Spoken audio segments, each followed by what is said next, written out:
네, 저희 오른쪽 끝에 기자님 말씀 부탁드릴게요. 네, 안녕하세요. 스타서울TV 홍혜민 기자라고 합니다. 우선 영화 재미있게 봤고요. 저 감독님이랑 이제 세 분께 전부 다 한 가지씩 질문 드릴 텐데, 먼저 감독님께는 이번 영화로 가장 전하고 싶었던 중점적인 메시지가 무엇인지 궁금하고요. 나머지 배우 세 분은 어쩌면 이게 2017년 상반기에 가장 문제작이 아닐까 생각이 드는데, 이게 출연 계기 같은 거 결심하게 된 것도 좀 궁금하고, 특별히 그 신재하 역을 연기하신 이원근 씨는 발레리노 역할을 하셨는데 뭐 연습할 때 힘든 점이나 이런 건 없었는지 말씀 부탁드립니다. 네. 우선은 저는 그러니까 먹고 살기 위해, 그러니까 생존을 위해 뭔가 포기를 해야 하는 사람들에 대해서 관심이 많은데요. 그 전작 거인은 그 생존을 위해 성장을 포기한 소년의 이야기였다면, 이 영화는 이제 그 생존을 위해 자존감을 포기한 한 여자의 이야기를 하고 싶었고, 그리고 사람한테 그런 자존감과 열등감이 어디까지 치달을 수 있나, 어느 파고까지 갈 수 있나를 보여드리고 싶었습니다. 또 그거와 더불어 우선 약간 국민 여교사, 그러니까 약간 맑고 건강한 그런 여교사 이미지를 갖고 계시던 그 김하늘 선배님한테 볼 수 없었던 그 되게 깊고 어두운 그런 새로운 배우의 모습을 또 관객들과 함께 보고 싶었던 것도 큰 것 같습니다. 네. 네, 다음 김하늘 배우님. 저는 시나리오를 처음 봤을 때는 오늘 보시면 아셨다시피 굉장히 굴욕적이고 열등감적이고 자존심이 상하는 순간들이 너무 많은 대본이어서 읽으면서, 그리고 너무 감정들이 너무 센 감정들이 많아서 대본을 봤을 때는 읽으면서는 내가 할 수 없을 것 같다.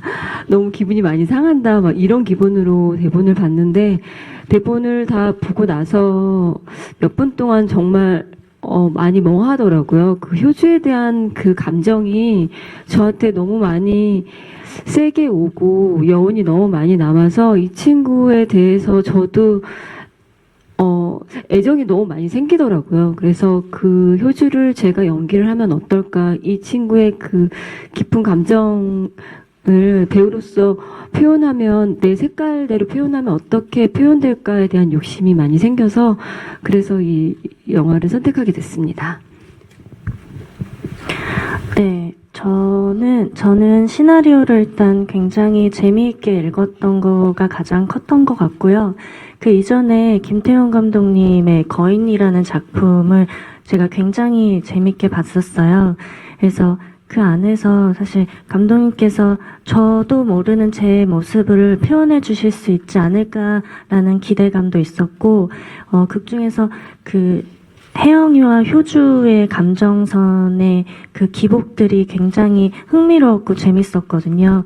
그리고 사실 여자 중심의 영화라는 거 자체만으로도 너무 하고 싶고, 그리고 꼭 내가 했으면 좋겠다라는 생각이 들어서 이 여교사라는 작품을 하게 됐습니다. 우선은 저는 여교사 시나리오를 처음에 읽었을 때 너무 묘하고 얄미운 듯한 그런 캐릭터가 너무나 매력적이었고요. 그리고 오디션 봤습니다. 네, 그리고 발레는 한 달 조금 넘게 이게 연습할 시간이 있었는데, 제가 발레라는 그런 것을 한 번도 해본 적이 없어요. 그래가지고 한 10시간 정도, 12시간 정도 가량 하루도 안 빠지고 연습을 했는데, 그렇게 할 수 있었던 거는 뭐 감독님과 발레 선생님이 그렇게 저에게 많은 이렇게 정을 쏟아주셔서 그거에 대한 책임감을 가지고 했습니다. 네.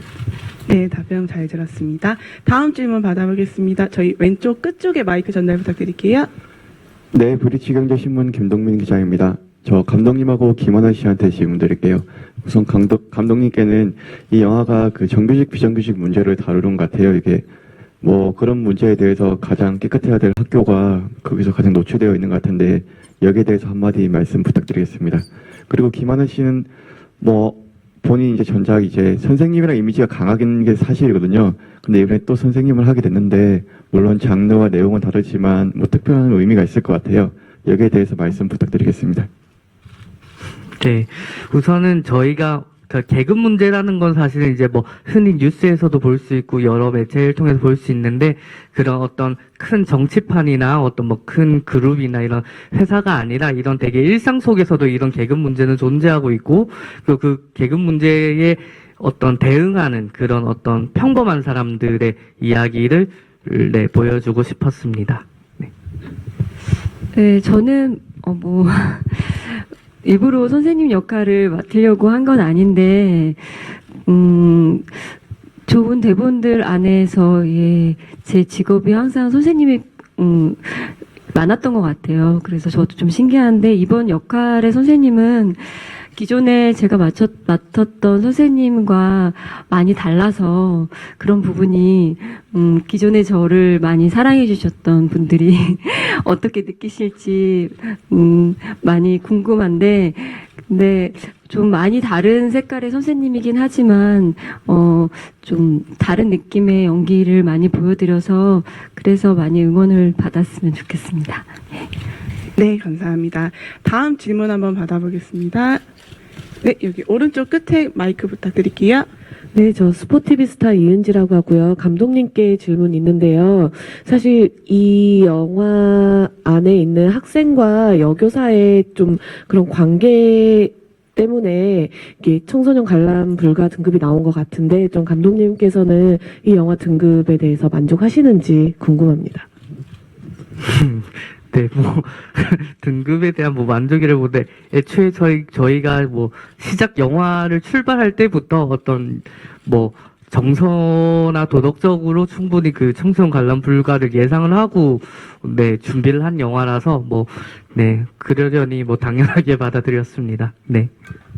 네, 답변 감사합니다. 다음 질문 한번 받아보겠습니다. 네, 이쪽 오른쪽 가운데 분 마이크 부탁드릴게요. 안녕하세요. 포커스 뉴스 조명현 기자입니다. 저 이영근 씨랑 감독님께 여쭤볼게요. 감독님께는 좀 중요한 감정 표현 때마다 되게 식사하는 장면이 많이 나왔어요. 그래서 왜 식사하는 장면에 그 중요한 감정 표현들을 배치한 건지 그 이유가 있다면 궁금하고요. 이영근 씨한테는 되게 좀 저는 공감하면서도 좀 얄밉게 보였거든요. 근데 그 현장에서 김하늘 씨나 유인영 씨를 보면서 마주하면서 어떤 생각이 들었는지 지금 스크린을 본 소감이 있으시다면 궁금합니다.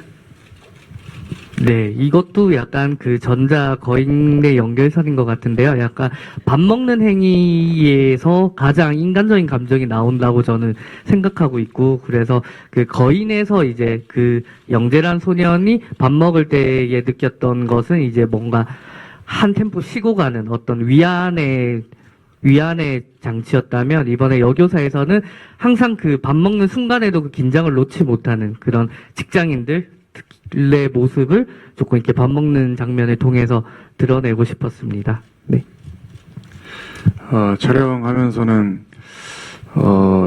일단은 처음 영화 현장이었기 때문에 드라마랑 다른 부분들을 너무나 처음에 힘든 부분도 있었는데 그 순간마다 감독님이나 아니면 이렇게 선배님 두 분이서 너무나 많은 말씀들을 해주셔서 뭐 한 회차, 두 회차, 3회차 지나면서 현장이 좀 많이 즐겁다는 거를 깨달았고요. 이게 장르나 뭐 이런 뭐 무거운 부분들도 있지만 그 속에서 조금 뭐 가벼운 부분도 있고 아니면은 마냥 무겁지만 않은 그런 얄미운 모습도 있기 때문에 찍으면서도 너무 감사하고 앞서 말씀드린 것처럼 굉장히 저로서는 너무나 영광스러운 그 현장 그 자체였습니다.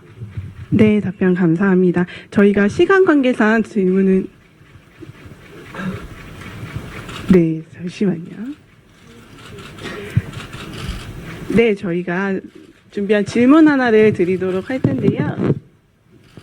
저희 유인영 씨에게 질문 하나 드릴게요. 저희 의도하지 않았지만 그래도 얄미운 행동을 하는 그런 캐릭터를 하게 되셨는데 아까 전에 말씀하셨던 것처럼 맑은 악역이 이제 이해가 간다고 하셨잖아요. 그 부분에 대해서 한번 소감 부탁드릴게요.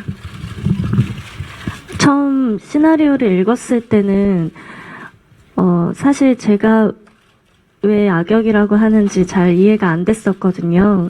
그리고 기존에 제가 했던 역할들이 조금 센 부분도 많이 있었고 이제 상대를 괴롭히는 그런 역할들도 많이 있었어서 상대적으로 저는 혜영이란 캐릭터가 굉장히 맑고 오히려 순수하다고 그렇게 생각을 했었어요.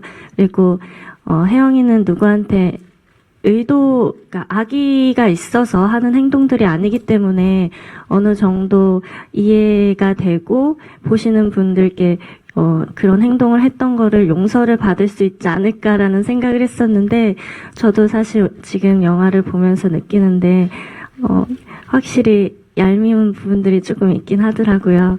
근데 그런 부분도, 전체적으로 감정선으로 봤을 때는 충분히 어느 정도 공감은 하실 수 있었으면 좋겠고요. 그렇게 봐주셨으면 좋겠어요. 네, 답변 감사합니다. 저희 기자님 질문 한 번 더 받아보도록 하겠습니다. 저희 왼쪽 중앙에 마이크 전달 부탁드릴게요. 예, 안녕하세요. 저 스포츠투데이 이소연 기자라고 합니다. 영화 아주 재밌게 잘 봤고요. 먼저 감독님께 질문이 있습니다. 영화가 열등감을 아주 깊이 있게 파고든 것 같아서 인상이 깊었는데, 감독님께서는 이 영화까지는 아니더라도 열등감을 느껴서 정말 싫었던 사람이 그 대본의 모티브가 됐던 사람이 있었는지 궁금하고요. 김하늘 씨께는 이 영화를 통해서 낯선 얼굴을 발견하셨다고 하셨는데, 특별히 내가 아닌 것 같다고 생각됐던 장면이 있었는지 궁금합니다. 네, 모티브가 됐던 친구들은 되게 많고요. 제가 평소 열등감이 많은 사람이어서. 근데 그런 생각을 했던 것 같아요. 그 친구들을 어릴 때 봤을 때는 그냥 어떤 단순한 열등감이라 생각했는데, 이제 같이 지내면서 되게 그 친구도 되게 여유가 있고, 별로 이렇게 아쉬울 게 없다는 생각을 되게 많이 했었어요. 그래서 이 영화를 시작할 때 들었던 생각은 그 친구한테 딱 하나 뺏을 수 있는 게 뭘까? 뺏어서 내가 어떤 만족을 느낄 수 있는 게 뭘까라는 생각을 많이 했던 것 같습니다. 네. 네, 답변 감사합니다. 저희 기자석에서 질문 하나 더. 좀 답해야 되는데. 네, 죄송합니다. 네, 답변 부탁드릴게요. 저는 지금 영화를 보면서 많은 부분이 정말 낯설다고 저는 느꼈는데, 그 중에서 사실 가장 낯설다고 느낀 장면은 그 스포가 될지 몰라서 말하기는 좀 힘들지만, 마지막 부분에 혜영이 집에서 이제 혜영이한테 이렇게 그때의 감정이 표정이 정말 제가 봐도 좀 많이 낯설었던 장면인 것 같았어요. 네. 네, 감사합니다. 네, 저희 기자분 질문 한 번 더 받아볼게요. 저희 중앙에, 네. 네, 안녕하세요. 저 더팩트 권혁기라고 합니다. 영화 정말 몰입해서 잘 봤습니다. 저 배우 세 분께 가벼운 질문 드리는데요. 혹시 학창 시절에 선생님을 좋아하시는 경험이 있으신지 가볍게 대답해 주시면 될 것 같습니다. 네, 저는 사실 유치원 때 여자 선생님 되게 많이 좋아했었고요. 그래서 엄마 물건들 가져가서 이렇게 어릴 때 선생님이 너무 예뻐 보였나 봐요. 그래서 이렇게 선물 드리고 그랬었던 적도 있었고, 좀 커서 고등학교 때도 과학 선생님을 되게 많이 좋아했었던 것 같아요. 네. 네, 저는 고등학교 때 제가 학교랑 집이 굉장히 멀었었거든요. 그때, 저희 집 근처에 사셨던 선생님이 계셨는데, 가끔 제가 버스를 기다리고 있을 때, 이제 학교에 태워다 주신 적이 있었는데, 그때 기억 때문에 계속 그 시간대에 괜히 버스 정류장에 서 있었던 기억이 있어요. 저는 고등학생 때 선생님 성함까지도 기억이 나는데, 지금 과학 선생님이시고 굉장히 고우신 분이셨어요. 정말 아름다우셨고. 근데 그 선생님께서 반전적인 모습이 있어서 그 매력에 굉장히 많이 사로잡혀 있었습니다. 네, 감사합니다. 혹시 질문 더 받아볼까요? 네, 마이크 전달 부탁드릴게요. 예, 안녕하세요. MBN스타 이다원 기자인데요. 감독님께 질문 하나 드릴게요. 굉장히 영화가 남녀의 그 성별을 바꾸면 어떻게 보면 굉장히 또 문제의 작이 될 수도 있다라는 생각이 들거든요. 로리타 컴플렉스를 바꿔서 해석을 했다라고도 생각을 하는데, 특히나 이원근 씨가 맡았던 그 소년 이미지를 굉장히 좀 섹슈얼하게 표현하셨는데, 그런 이유나 또 제목을 여교사라고 특히 지었던 이유가 있는지도 좀 궁금합니다. 네. 네, 우선은 약간 저는 그런 생각이었어요. 이원근이라는 배우를 캐스팅하면서 사실 이런 구도의 영화에서 흔히 생각할 수 있는 어떤 캐스팅은 되게 오히려 되게 뭐죠? 이게 소년도 아닌 것이 남자도 아닌 것이 되게 네, 몸도 크고 어떤 되게 남성미가 있는 그런 되게 선생님도 정말 남자로 반할 수 있는 이런 친구들 많이 생각했을 거라고 생각했는데 저는 오히려 반대로 그 이 소년의 섹슈얼한 이미지보다 전혀 알 수 없는 그 되게 어린애들이 그렇잖아요. 어린 친구들이 정말 어디로 튈지 모르는 그 영악감 그런 것들이 되게 중요하다고 생각했고 그 이원근이라는 친구 캐스팅하면서 그 정말 지금도 그런데 지금도 저 친구 눈빛을 보고 무슨 생각하는지 잘 모르겠어요. 그래서 근데 이제 그런 것들이 영화에 너무 잘 녹았다고 생각해서 근데 이제 그게 어떤 섹슈얼한 이미지까지 확장이 된 지점이라면 너무 다행이라고 생각을 하고 있고요. 그리고 여교사라는 제목은 사실 뭐 어떤 의미를 부여하기보다는 그냥 정말 여교사의 이야기 그냥 어떤 사실 그런 섹슈얼한 어떤 의미에서 붙인 건 아니고 정말 그 열등감에 관한 이야기를 하고 싶었는데 그 열등감과 계급 문제가 가장 치열한 현장이 어딜까? 거기가 교육 현장이었고 그러면 그 교육 현장에서 가장 어떤 대표되는 어떤 대상들이라고 생각했을 때 여교사라는 제목을 생각해서 그 여교사라는 제목은 처음 시나리오 때부터 지금 개봉 때까지 꼭 별 그런 확신이 있었던 것 같습니다. 네. 네, 답변 감사합니다. 혹시 마지막으로 질문 하나 받아보려고 하는데요. 혹시 질문 있으실까요? 네, 마이크 전달 부탁드릴게요. 네, 안녕하세요. 저 TV 데일리 한예지 기자라고 하는데요. 일단 영화는 굉장히 재밌게 잘 봤습니다. 그런데 이제 영화가 개봉하고 나면 아무래도 진짜 좀 문제가 많이 있을 것 같다는 생각이 들어요. 지금 같이 영화 보는 사람들도 반응이 좀 이렇게 영화를 보면서 같이 반응을 하는 것도 그렇고, 그리고 이제 남자 교사와 여학생으로 바뀌면 더 그럴 것 같다고 하는데, 지금 충분히 여교사와 남학생의 그런 관계만으로도 좀 되게 파격적으로 보여졌거든요. 그리고 또 이제 실제로 법으로도 그 관련 담당하는 청소년과 그런 관계를 맺을 시에는 이건 강간죄로 이제 적용이 된다 이런 법도 이제 발의가 됐고 그런 식인데, 약간 이런 거에 대한 좀 걱정이나 우려는 안 되시는지. 그리고 김하늘 배우한테 질문이 있는데, 일단 그 학생을 왜 그렇게까지 집착하면서 좋아하게 됐는지가 조금 의문이라는 생각이 들었거든요. 그렇게 자기 자신까지 아예 망가질 정도로 그 학생을 좋아하게 된 계기는 무엇이었는지 좀 설명을 해주셨으면 합니다. 저 먼저 대답할게요. 저는 효주가 정말 재하를 좋아했을까라는 생각을 촬영하면서도 굉장히 많이 했었던 것 같아요. 감독님이랑도 얘기하고 왜 그런 생각을 했었냐면, 그러니까 효주는 굉장히 삶에 있어서 아무런 희망도 없고 몸이 건조하고 어떤 재미도 없고 그냥 삶 자체가 어제 오늘 내일이 다 똑같은 친구라고 생각을 하거든요.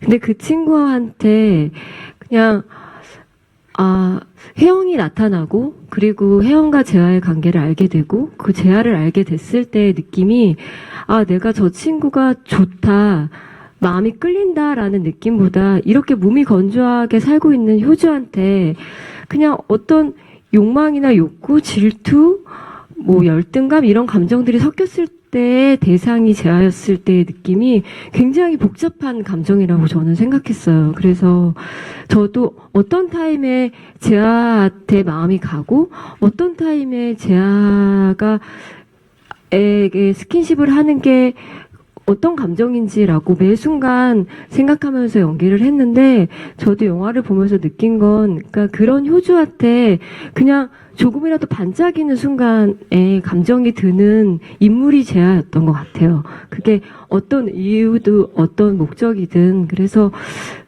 어쩌면 정말 효주가 저는 끝까지 효주가 정말 재하가 마음에 들고 재하를 정말 좋아해서인지를 그러면서 연기를 했었던 것 같아요. 네.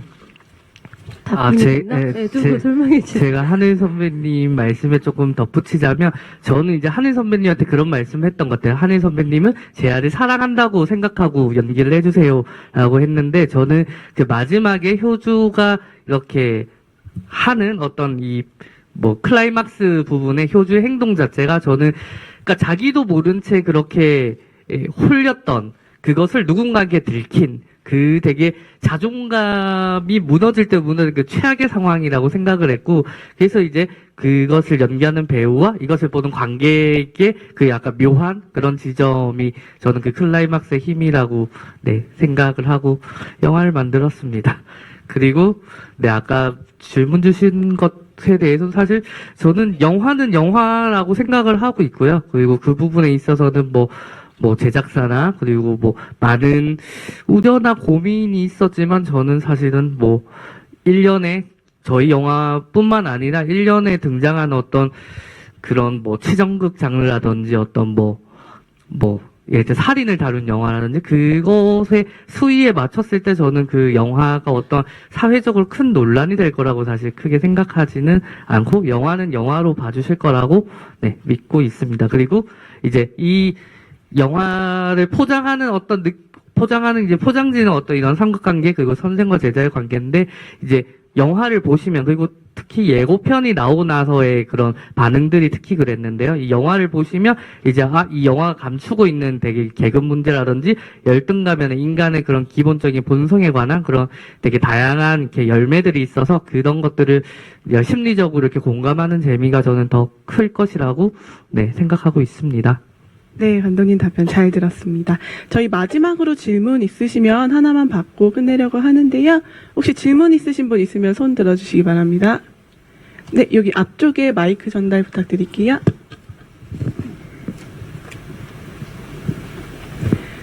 네, 여기 세 번째 줄 중앙 쪽에. 예, 영화평론가 황재미입니다. 영화 굉장히 재밌게 흥미롭게 잘 봤습니다. 한 가지 질문인데요. 마지막에 효주가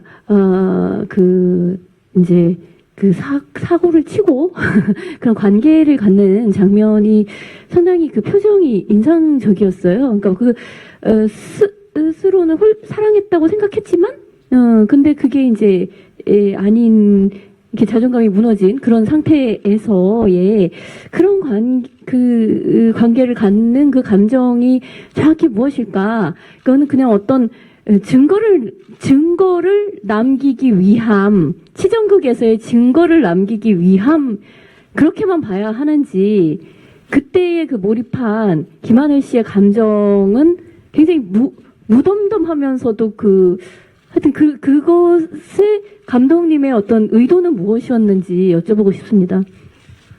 그 부분이 혹시 그 클라이막스 부분을 말씀하시는 건가요? 재하랑 그 이후의 부분 말씀하신 건가요? 그렇죠.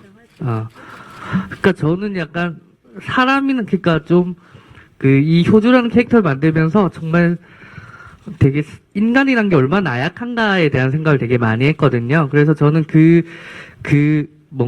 이게 스포일러라서 얘기를 좀 하기 그런데, 그 행위를 하고 나서 저는 약간 정신이 돌아오면서 약간 회한의 감정이라고 생각을 했어요. 이때까지 본인이, 예를 들면 저는 이제 체육관에서 이 관계를 목격하고 이 효주가 움직이면서부터 효주는 정말 자기도 모르는 자신의 모습을 살았다고 생각하거든요. 그래서 그 모습들이 조금씩 이제 자신에게 떠오르면서 되게 회한의 모습이 아닌가? 그래서 오히려 어떤 행위보다는 저는 그 감정을 받아들이고 있는 효주의 얼굴 클로즈업 오히려 되게 길게 사용한 이유인 것 같습니다. 네, 감사합니다. 저희 이제 오늘 행사 마지막으로 감독님과 배우분들의 인사 말씀 듣고 기자간담회를 모두 마치도록 하겠습니다. 먼저 김태용 감독님 먼저 소감 말씀 부탁드릴게요. 네, 우선 이렇게 많은 관심과 이렇게 자리해 주셔서 너무 감사하고요.